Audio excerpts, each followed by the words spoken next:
Bonjour à tous, j'espère que vous allez bien. Nous nous retrouvons aujourd'hui pour une petite vidéo où je vais vous parler des 4 bandes dessinées que j'ai pu lire dernièrement. La première bande dessinée, c'est Olympe de Gouges de Catel Müller et José-Louis Bocquet, qui est une bande dessinée sur Olympe de Gouges. On n'aurait jamais pu le deviner. Pour celles et ceux qui ne le savent pas, Olympe de Gouges, c'est un peu une pionnière pour le féminisme. C'est une des premières femmes qui a parlé pendant à peu près à l'époque de la Révolution française de féminisme, de droits des femmes, d'égalité homme-femme, etc. Elle était aussi pour l'abolition de l'esclavage et pour les droits des personnes noires. Et en fait, cette bande dessinée, c'est tout simplement une biographie sur Olympe de Gouges qui retrace dans l'ordre chronologique tout ce qu'on peut savoir sur la vie de cette femme un peu hors du commun. J'avais eu l'occasion de découvrir Olympe de Gouges dans Femme réveille-toi, la déclaration des droits de la femme et de la citoyenne, puisque c'est elle qui a écrit ce texte. Et j'avais trouvé ça très intéressant et j'avais envie d'en savoir plus sur elle. Donc cette bande dessinée me tentait énormément. Et voilà, j'ai eu l'occasion de la lire parce que je l'ai trouvée à la médiathèque. J'ai trouvé ça très intéressant, enfin l'aspect biographie n'est absolument pas ennuyeux. Catel Müller a réussi à rendre la chose très intéressante avec les illustrations, tout simplement. À rendre la chose très vivante et un peu remis à neuf, je dirais presque. Et en plus, c'est vraiment très complet, c'est-à-dire qu'il y a une énorme... Enfin, il y a toute une chronologie sur Olympe de Gouges et les principaux événements de son temps à la fin, ainsi qu'une description de chacun des personnages qui apparaît dans le texte, puisque un certain nombre de personnages sont des personnages sont des personnes qui ont réellement existé, donc voilà, ceci explique cela. Pour conclure, c'était une bande dessinée très intéressante. Si vous avez l'occasion de la lire, mais vraiment foncez parce qu'elle est vraiment très chouette.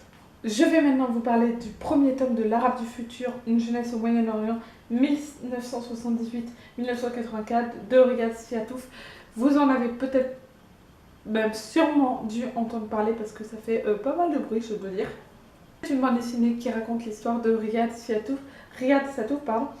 qui l'a tout simplement écrit et dessiné.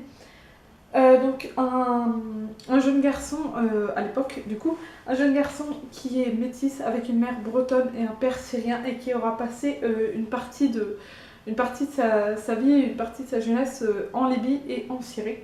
Donc voilà, du coup il va nous raconter sa vie là-bas avec la dictature, avec une culture qui est vraiment très différente de la culture française. Et j'ai beaucoup aimé ce premier tome. J'ai trouvé ça super intéressant, j'ai trouvé certains moments plutôt touchants et émouvants. J'ai bien aimé suivre la famille Satouf dans leur péripéties, je dirais, ils sont allés en Libye, ils sont allés en Syrie, ils ont également fait un petit tour en France, en Bretagne. Donc voilà, une très bonne découverte en ce qui me concerne, avec des dessins qui changent de couleur à chaque fois qu'on change d'époque ou de lieu, je dirais. Donc vous voyez là c'est jaune et par exemple ici c'est rose, pour vous donner.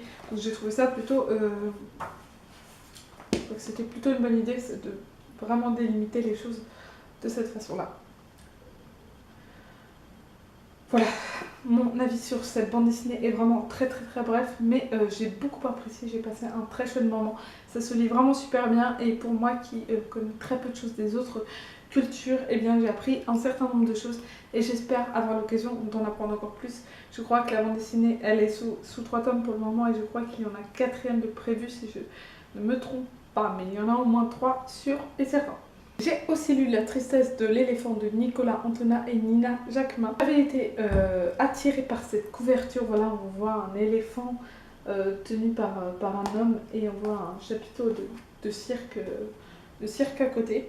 J'avais été vraiment intriguée et j'ai pris cette bande dessinée sans même savoir de quoi ça parlait. Et à vrai dire, je me suis un peu plantée. Je pensais que ça allait parler du problème que posait le cirque et des animaux de cirque qui n'ont pas une vie franchement joyeuse.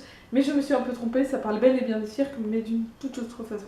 Nous allons suivre un jeune orphelin qui s'appelle Louis, qui a des lunettes et qui est obèse et qui se fait malmener par ses camarades, je mets des gros guillemets, de l'orphelinat. Voilà, il est un peu le souffre-douleur de tout le monde. Et pour échapper à tout ça, pour échapper à ce quotidien vraiment pas drôle, il va au cirque. Et là-bas, il va particulièrement admirer le spectacle de l'éléphant Pégase avec sa domptrice et la jeune fille qui l'accompagne, qui s'appelle Clara, qu'il va rencontrer par la suite. Louis et Clara vont donc se rencontrer, se connaître, se découvrir et vivre une histoire d'amitié puis une histoire d'amour qui sera un petit peu compliquée puisque le cirque, enfin les personnes du cirque s'en vont de façon plus ou moins, enfin de façon régulière. Et donc ils ne se voient pas pendant plusieurs mois, ils doivent correspondre par lettres durant ce laps de temps.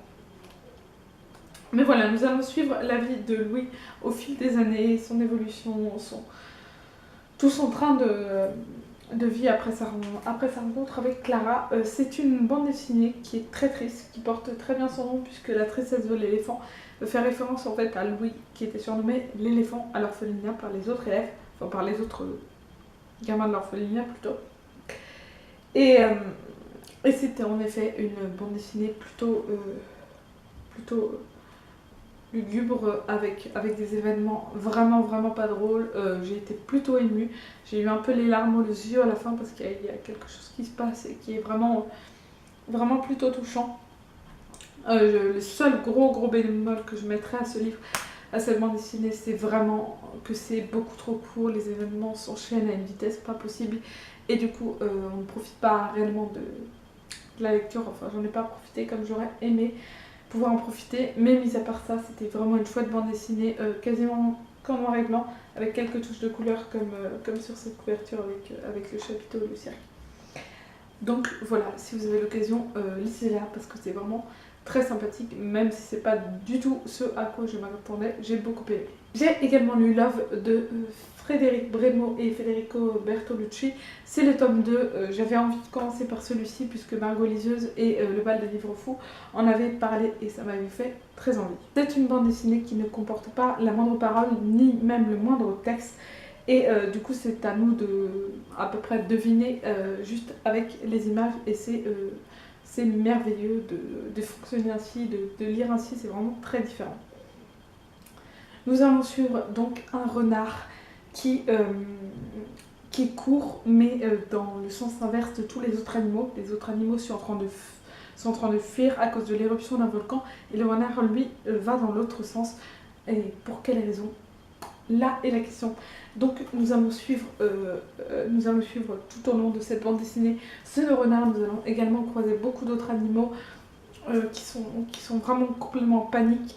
Et c'est très vivant, il n'y a pas le moindre texte, mais en fait je voyais les animaux interagir entre eux, j'imaginais leurs cris dans ma tête et je trouvais ça mais absolument fabuleux parce que c'est vraiment quelque chose qu'on n'a pas souvent l'occasion de faire quand on lit. Et là vraiment ça permet de laisser son imagination déborder, mais comme jamais, c'était vraiment un véritable plaisir. Et en plus les illustrations sont à tomber par terre, je vous en montre une. Voilà. Elles sont juste magnifiques. Allez, l'autre, pour le plaisir. C'est juste...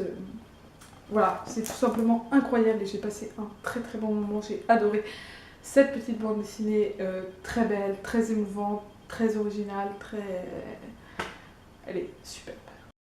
Voilà, c'est tout pour cette vidéo. J'espère que ça vous aura plu. N'hésitez pas à me dire dans les commentaires si vous avez lu l'un de ces livres, si vous avez envie ou pas de les lire et aussi ce que vous êtes en train de lire parce que ça m'intéresse, ça me donne toujours des idées de lecture. Voilà, je vous souhaite à tous et à toutes de très bonnes lectures. Je vous dis à la prochaine. Salut!